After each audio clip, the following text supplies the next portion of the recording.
کام کے جو اصول ہیں وہ اصول ہیں، ان اصولوں کے لیے صرف تذکیر ہے، صرف تذکیر ہے، یاد دلاتے رہو۔ اس لیے ہمارے یہاں بہت آسان بات ہے کہ دعوت میں مذاکرہ ہے، مواخذہ نہیں ہے۔ دعوت میں اس لیے کہ مذاکرے سے نفع ہے، مذاکرے سے نفع ہے۔ ذکر فإن الذکر تنفع المؤمنین، کہ یاد دلاؤ ان کو، اس لیے کہ نفع کی چیز یہی ہے، ذکر فإن الذکر تنفع المؤمنین، انہیں صحیح بات یاد دلاتے رہو، بس اس سے زیادہ آپ کی ذمہ داری نہیں ہے، کیونکہ جو صحیح بات یاد دلاتا رہے گا وہ اللہ کے یہاں بری ہو جائے گا، اللہ کے یہاں بری ہو جائے گا۔ کسی کو کی غلطی پر الزام دینا بھی آدمی کو ضائع کر دیتا ہے، ناکام کر دیتا ہے۔ ایک زنا کرنے والے کو رجم کیا گیا، ایک صاحب نے دوسرے کان میں کہا دیکھو تو صحیح، کتے کی طرح رجم کیا جا رہا، کتے کی طرح رجم کیا جا رہا۔ بس آپ نے سن لیا، آپ نے فرمایا اس زنا کرنے والے کو میں دیکھ رہا ہوں کہ یہ میرے سامنے اس وقت جنت کی نہروں میں غوطے کھا رہا، وہ تو وہاں پہنچ گیا زنا کر کے، وہ تو جی ہاں، اس کو اس کی توبہ نے کہاں پہنچا دیا؟ جنت کی نہروں میں پہنچا دیا، وہ تو زنا کر کے وہاں پہنچ گیا، اور تم اس گناہ سے بچے ہوئے ہو، سمجھتے ہو کہ ہم اس گناہ سے بچے ہوئے ہیں، حالانکہ تم اس سے زیادہ بڑے گناہ کے اندر مبتلا ہو چکے ہو۔ اس لیے کہ غیبت زنا سے بڑا گناہ ہے، اس میں کوئی شک نہیں۔ صرف حدود کی وجہ سے کبیرہ گناہ نہیں ہو جاتا، صرف حدود کی وجہ سے گناہ کبیرہ نہیں ہو جاتا۔ بعض ایسے گناہ جو پھر حدود نہیں مگر وہ حدود والے گناہوں سے بھی زیادہ بڑے ہوئے ہیں۔ فرمایا کہ غیبت زنا سے زیادہ شدید ہے، غیبت زنا سے زیادہ شدید ہے۔ صحابہ نے عرض کیا کیوں؟ آپ نے فرمایا اس لیے کہ اللہ کے یہاں زنا کی توبہ ہے، غیبت کی توبہ نہیں ہے۔ زنا کی توبہ ہے، غیبت کی توبہ نہیں۔ لوگ غیبتیں کرتے ہیں اور پھر رو رو کر اللہ سے دعائیں مانگ لیتے ہیں، اللہ سے معافی مانگ لیتے ہیں۔ یہ ایسا ہی ہے جیسے کسی کی زمین دبا لو اور پھر اللہ سے معافی مانگ لو، بالکل ایسا ہے، کسی کی زمین دبا لو پھر اللہ سے معافی مانگ لو۔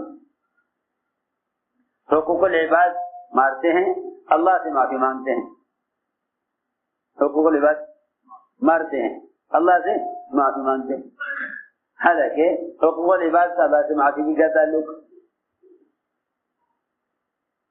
کہ تم اس کا حق ادا کر دو، اسے حق ماننے پر جو اذیت ہوئی ہے، اللہ کا حکم ٹوٹا ہے، اس سے اللہ سے معافی مانگ لو، سب اللہ معاف کر دیں گے۔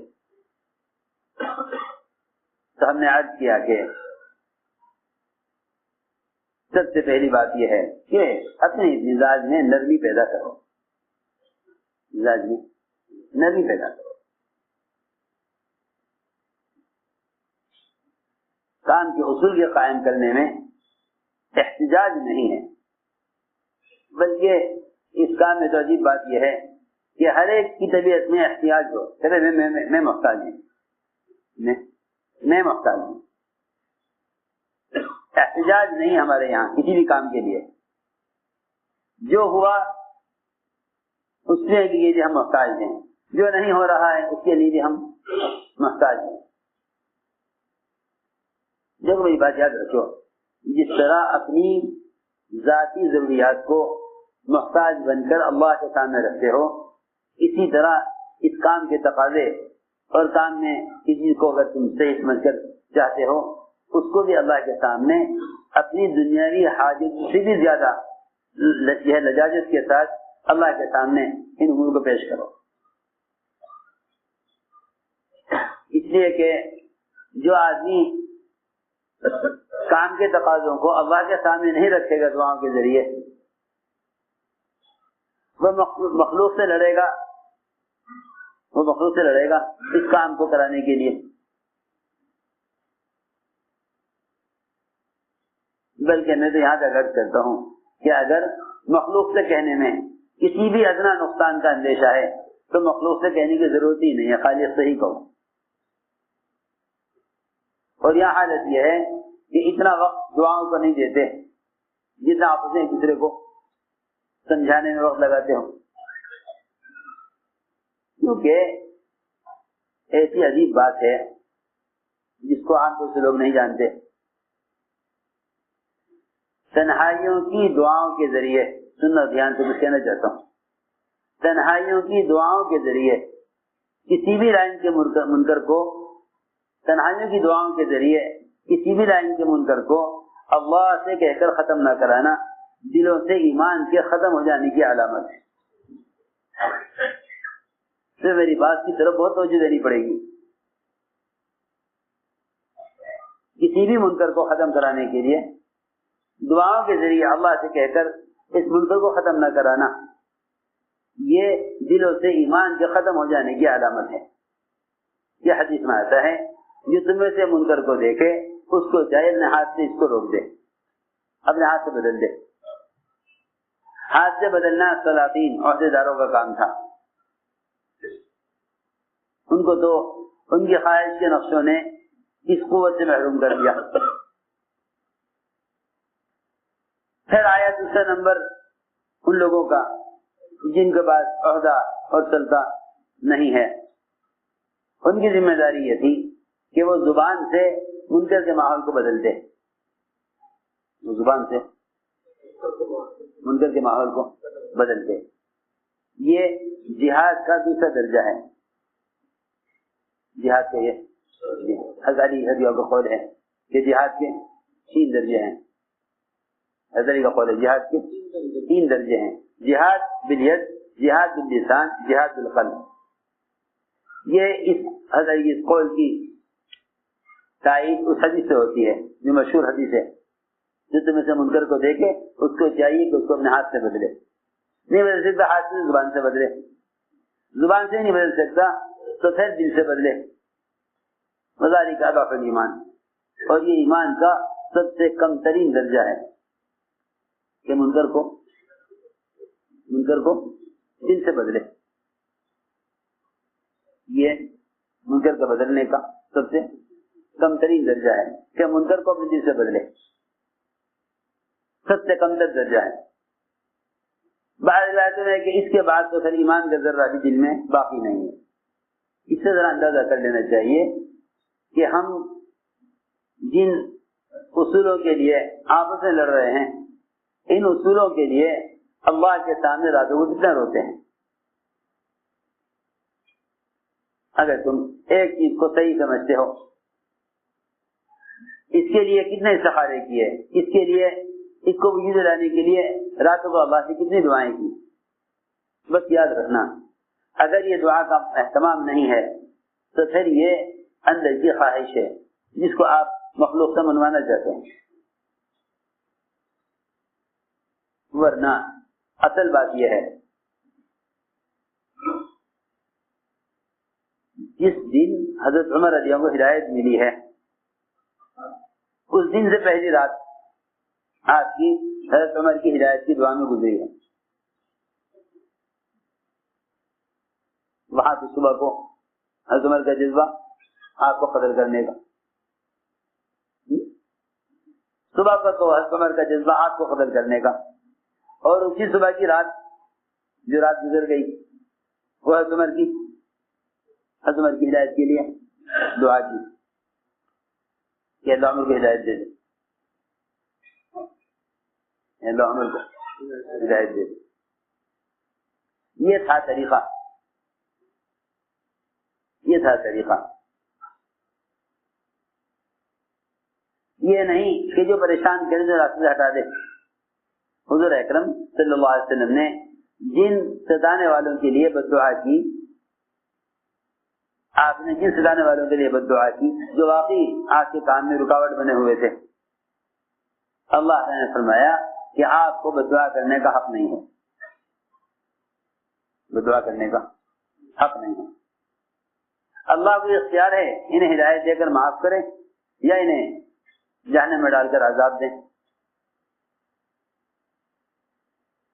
اس کے اختیار اللہ کو ہے، آپ کو اس کے اختیار نہیں کہ آپ کے لیے بددعا کریں۔ وہ اللہ کی شان، جن جن کے لیے بددعا سے روکا تھا اللہ نے ان کو ہدایت دے دی، چن چن کر ان کو ہدایت دے دی اللہ نے، جن کے لیے آپ نے بددعا کرنا چاہا تھا اللہ نے فرمایا بددعا نہ کیجیے۔ ہم تو یہ فیصلہ کر لیتے ہیں کہ اس سے کام کو نقصان ہو رہا ہے، یہ کام کرے گا ہی نہیں۔ وہاں وہ کفار اور مشرکین جو کفر پر ہو کر رکاوٹ بن رہے، ان کے لیے بددعا کا ارادہ کیا، اللہ نے فرمایا آپ نہیں جانتے یہ کل کو آپ کے معاون بننے والے ہیں۔ کیسی عجیب بات، ہم تو مومن کے بارے میں بھی یہ نہیں سوچ رہے کہ کل یہ ہمارا معاون بنے، اور وہاں کفار کے بارے میں اللہ بددعا کرنے سے منع کر رہے کہ کل کو آپ کے معاون بن جائیں گے، ہم چاہیں ہدایت دیں۔ سوچنے کی بات، ہمارا تو اتنا ضرب تنگ ہو گیا اور دل اتنے تنگ ہو گئے، ہم تو مسلمان کے بارے میں یوں سوچیں گے کہ راستے سے ہٹے۔ وہاں ایسی وسعت قلبی کہ عمر رضی اللہ تعالیٰ عنہ ایک یہودی کے اسلام کی تمنا کرتے تھے کیونکہ وہ حساب میں بڑا تیز تھا، حساب میں بڑا ماہر، حساب میں ماہر، تو فرماتے تھے کاش مسلمان ہو جائے، یہودی ہے تو میں اس کو مسلمانوں کے بیت المال کا سیے بنا لوں کیونکہ مجھے ایک محاسب کی ضرورت ہے، محاسب کی ضرورت۔ وہاں یہ وسعت قلبی۔ ایک صاحب کے بارے میں کہا لوگوں نے، حکومت جاؤ فلاں نظر نہیں آ رہا، کہاں ہے نوجوان؟ تو امین بھول جائیے اس کو، وہ تو شراب پینے لگا ہے، فلاں ملک میں چلا گیا ہے، اب وہ آپ کے کام کا نہیں رہا۔ حکومت نے فرمایا تم سب دعا میں مشغول ہو جاؤ، تم سب دعا میں مشغول ہو جاؤ، اس کو سن کر سے نکلنے اور یہاں واپس آنے کے لیے تم سب دعا میں لگ جاؤ، اور میں اسے خط لکھتا ہوں۔ خط میں کوئی لمبا چوڑا مضمون نہیں، کوئی نصیحت نہیں، قرآن کی آیت حکومت نے لکھ کے بھیجی، حامیم تنزیل الکتاب من اللہ العزیز العلیم غافر الذنب وقابل التوب شدید قابل القول لا الہ الا هو الیہ المصیر، بس یہاں تک یہ قرآن کی آیت لکھ کر مگر کام یہ کیا عمر نے کہ سارے اپنے ساتھیوں کو اجتماعی طور پر جمع کر کے دعا میں لگا دیا، تو تم سب دعا کرو میں اس کو خط لکھتا ہوں۔ جیسے خط پہنچا اس کے پاس اور اس نے قرآن کی آیت لکھی ہوئی تھی کہ اللہ تعالیٰ گناہوں کا بخشنے والا، اللہ تعالیٰ سخت پکڑ کرنے والا، اللہ توبہ کو قبول کرنے والا، اور سب کو پلٹ کر اسی کی طرف جانا ہے۔ اس بات کا اتنا اثر ہوا کہ جب مجھے پلٹ کر اللہ کی طرف جانا ہے تو تمہیں شراب کیسے پی سکتا ہوں؟ وہاں سے وہ توبہ کر کے واپس آ گیا۔ میں تو عرض کر رہا تھا کہ اصل راستہ ہے دعا کا راستہ۔ حضور اکرم صلی اللہ علیہ وسلم کی وہ دعائیں سوچو جو آپ نے ستانے والوں کے لیے کی ہیں، جو آپ نے ستانے والوں کے لیے کی ہیں۔ جب تک ستانے والوں کے ساتھ جو معاملہ آپ کا تھا کام کرنے والے اس پر نہ آئیں گے، یہ کام کرنے والے ہو نہیں سکتے۔ دعوت کا مطلب یہ نہیں کہ آپ کام کے وقت لگا لیں، سوال اس بات کا ہے آیا وہ جذبہ ہے یا نہیں جو جذبہ محمد صلی اللہ علیہ وسلم کا ستانے والوں کے لیے تھا۔ تو ہم نے عرض کیا کہ طبیعتوں میں نرمی پیدا کرو، طبیعتوں میں نرمی پیدا کرو، یہ پہلی شرط ہے اللہ کی مدد کے آنے کے لیے، طبیعتوں میں نرمی پیدا کرو، طبیعتوں میں نرمی پیدا کرو۔ اگر آپ سخت دل ہو گئے یا آپ کے جتنا بھی معاون ہے سب چھوڑ کر بھاگ جائیں گے، آپ نرمی پیدا کریں اور غلطی کرنے والوں سے درگزر کریں، غلطی کرنے والوں سے درگزر کریں، فاعف عنہم، اس لیے کہ مخلوق کو وہ معاف نہ کرے گا، مخلوق کو وہ معاف نہ کرے گا جو خالق کی مدد کا یا خالق سے اپنے گناہوں کی معافی کا طالب نہیں ہے۔ اس لیے میں نے اندازہ کیا کہ دو جبار اور ظالم قسم کے بادشاہ ہوتے تھے، وہ معاف نہیں کرتے تھے، معاف نہیں کرتے، وہ معاف نہیں کرتے تھے، وہ معاف نہیں کرتے تھے، کیونکہ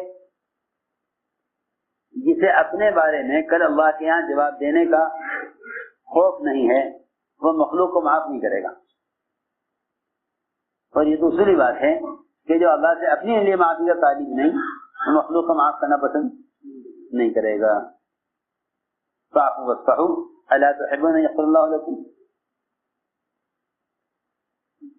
ہاں